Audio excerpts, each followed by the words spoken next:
Hello out there, comic book lovers. It is Friday. So you know that means I'm doing my Friday night reviews. I am going to take three comics from the previous Wednesday, so the three what I thought were the best, and do a review of them. And then I'm going to take the one that I liked the least. Doesn't necessarily mean that it's bad, but it's the one that I liked the least. And check it out.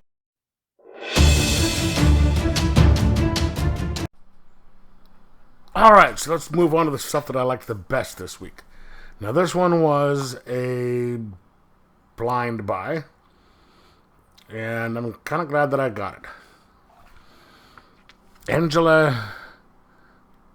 Della Morte. It's the prequel one-shot. It is published by Stonebot. I can't read that other one.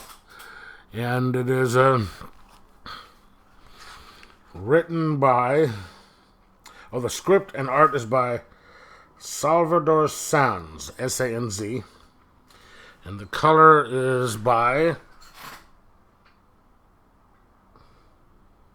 Ezequiel Fernandez Roel.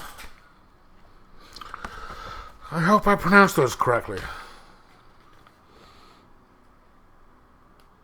Okay, so basically it opens up with a quote from Rene Descartes.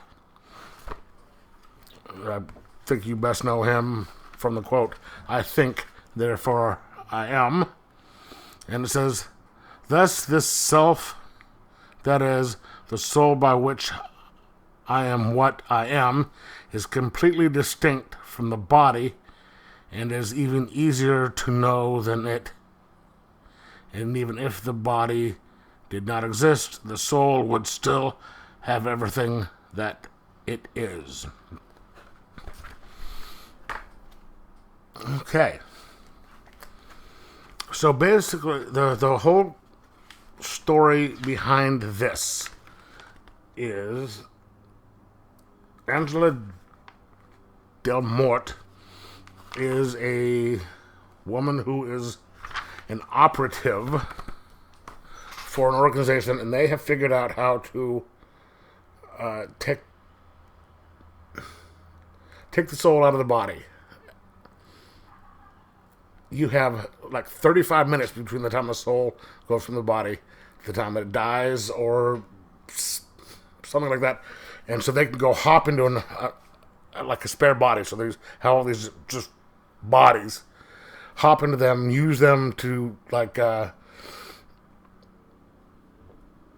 to go assassinate somebody, and then come back and get back into their own body, or to do covert missions. And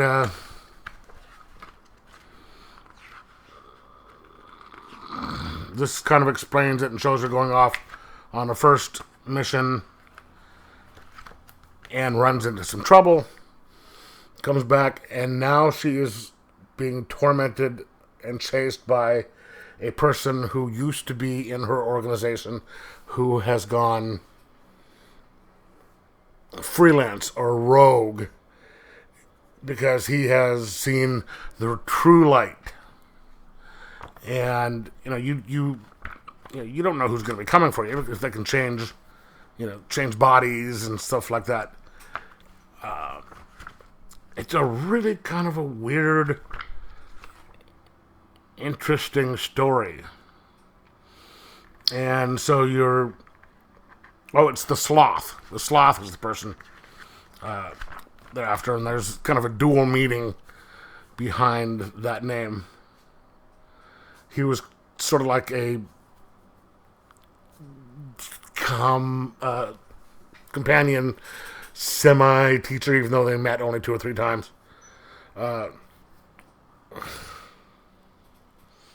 It's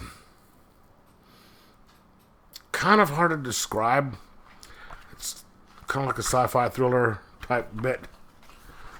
And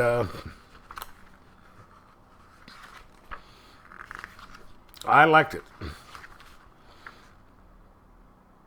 I think it does say one shot, and so prequel. So there must be more to this since it's a prequel.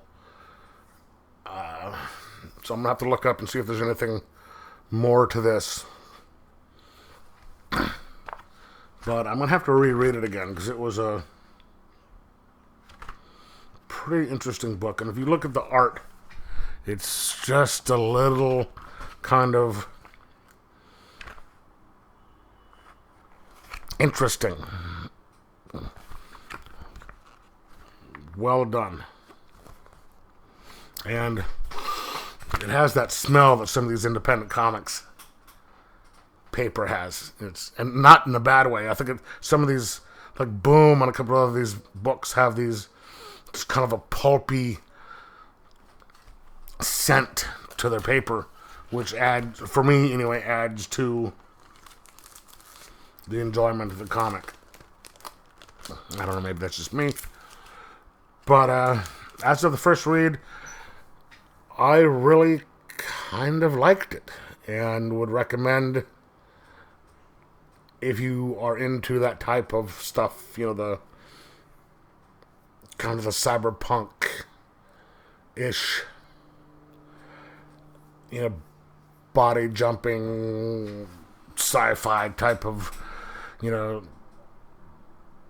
combat fighting stuff.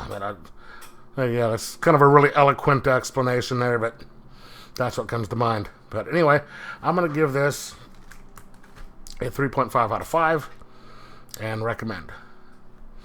And if you read it, let me know in the comments below if you know more about this, whether there was a series out, let me know. And like, subscribe, and on top of that, enjoy your comics.